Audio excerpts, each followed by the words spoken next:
જે સમાચાર વિગતવાર સુરેન્દ્રનગર લીંબડી હાઈવે પર ગોઝારો અકસ્માત સર્જાયો છે। પૂરપાટ ઝડપે આવતા ટ્રકે પલટી મારતા 4 લોકોના મોત નિપજ્યા છે।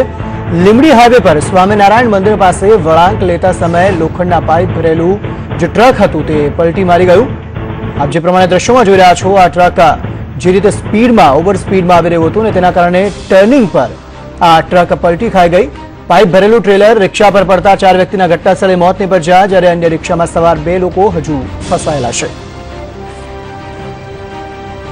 સંવાદદાતા ભરતસિંહ ઝાલા જોડાયા છે વધુ માહિતી સાથે। ભરત, જણાવો શું વધુ માહિતી મળી રહી છે? કેટલા વાગ્યાનો છે આ બનાવ? હાલ શું પરિસ્થિતિ છે?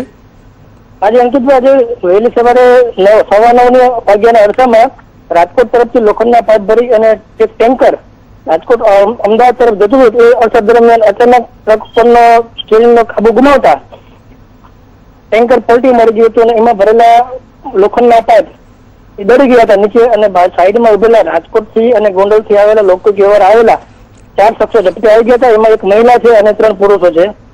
એક પુરુષ લીંબડીનો ગલવાડી યુવાન છે કે જે સાયકલિંગ ત્યાંથી પસાર થતા આ ઝપકે ચડી ગયો હતો અને એનું ઘટના સ્થળે કરવાનું મોત થયું છે। ટોટલ 4 ના મોત છે અને 3 ને ઈજા છે। 3 ઈજાગ્રસ્તોને લીંબડી સરકારી હોસ્પિટલે સારા અર્થે ખસેડાયા છે। બિલકુલ, અને જાણકારી એ પણ મળી રહી છે ભરત કે જે આ ટ્રેલર જે રિક્ષા પર પડ્યું તેની આસપાસ બીજા 2 લોકો પણ હતા જે આ પાઇપો નીચે દબાઈ ગયા છે, તેમને બહાર કાઢવામાં આવ્યા છે કે કેમ?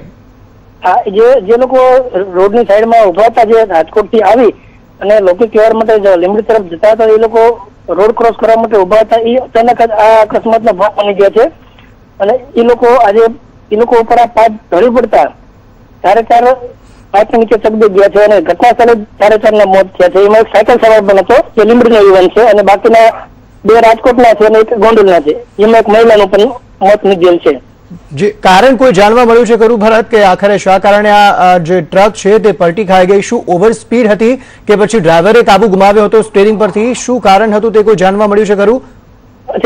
લીંબડી પોલીસની પ્રાથમિક તપાસમાં એ જાણવા મળ્યું છે કે લીંબડી હાઈવેના સર્કલ ઉપર ટર્નિંગ લેતા ડ્રાઈવરે સ્ટીયરિંગ ઉપરનો કાબુ ગુમાવી દીધો છે, જેના કારણે આ અકસ્માત સર્જાયો છે। બિલકુલ, ડ્રાઈવરની ધરપકડ કરવામાં આવી છે ખરી? નહીં, ડ્રાઈવર આજે અકસ્માત કરીને નાસી છૂટ્યો છે। પોલીસે પકડવા માટે ચક્રો ગતિમાન કરી દીધો છે।